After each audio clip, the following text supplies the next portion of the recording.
Guys এবাৰ গ্ৰীষ্মকালীন বাজেটত অংগনবাদী কৰ্মী সহায়িকাসকলৰ দৰমহা বৃদ্ধিৰ ক্ষেত্ৰত কিবা উত্থাপন হ'ব নেকি? আজিৰ ভিডিঅ'টোত মই এই গুৰুত্বপূৰ্ণ বিষয়টো আলোচনা কৰিম। আপোনালোকে ভিডিঅ'ত যদি নতুনকৈ আহিছে মোৰ চেনেলটো ছাবস্ক্ৰাইব কৰি ল'ব আৰু ভিডিঅ'সমূহ পাৰিলে শ্বেয়াৰ কৰিব যাতে সঁচা মিছা সকলো ৰাইজে কথাখিনি গম পায় আৰু যাতে অসম চৰকাৰেও কথাখিনি গম পায়।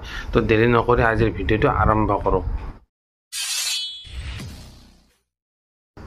নমস্কাৰ গাইছ, মই মোৰ ইউটিউব চেনেল নিউ ড্ৰিম ব্লগলৈ আপোনালোকক স্বাগতম জনাইছোঁ। গাইছ আপোনালোকে গমে পায় অংগনবাদী সহায়িকা কৰ্মীসকলে দৰমহা বৃদ্ধিৰ ক্ষেত্ৰত আজি ইমান দিনে চৰকাৰৰ লগত ক'ব গ'লে যুঁজ দি আছে, চৰকাৰক আবেদন জনাই আছে বা ধৰ্ণা কাৰ্যসূচীও কৰি আছে, কিন্তু চৰকাৰে কোনো ধৰণৰ গুৰুত্ব দিয়া নাই এই অংগনবাদী কৰ্মী সহায়িকাসকলক।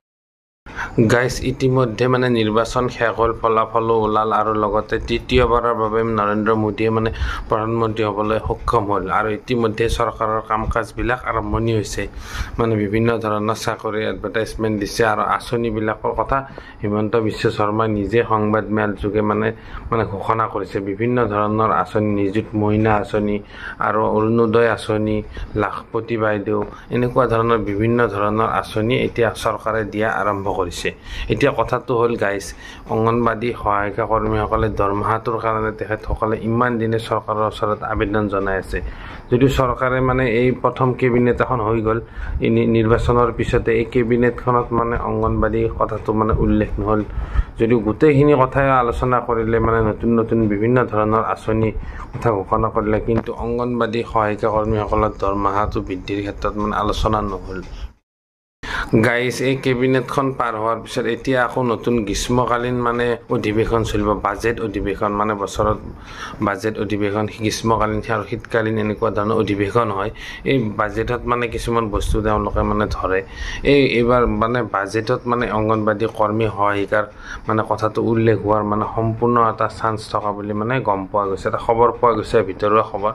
যিহেতু এটা বৃহৎ এটা কাৰ্যসূচী ক'বলৈ গ'লে অংগনবাদী সহায়িকা কৰ্মী অসমত প্ৰায় ৰান্ধনি লগতে আশা কৰ্মী প্ৰায় 1,20,000-ৰ ওপৰত আছে। মই সঠিককৈ হিচাপটো নাজানো।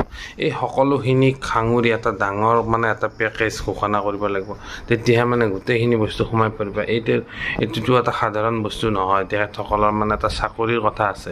সেইকাৰণে চৰকাৰে চালি জাৰি চাই এই গ্ৰীষ্মকালীন বাজেট আৰম্ভ হ'লে তেখেতসকলৰ দৰমহাটো বৃদ্ধিৰ ক্ষেত্ৰত বাজেটত উত্থাপন হ'ব বুলি সম্পূৰ্ণভাৱে আশা কৰা গৈছে।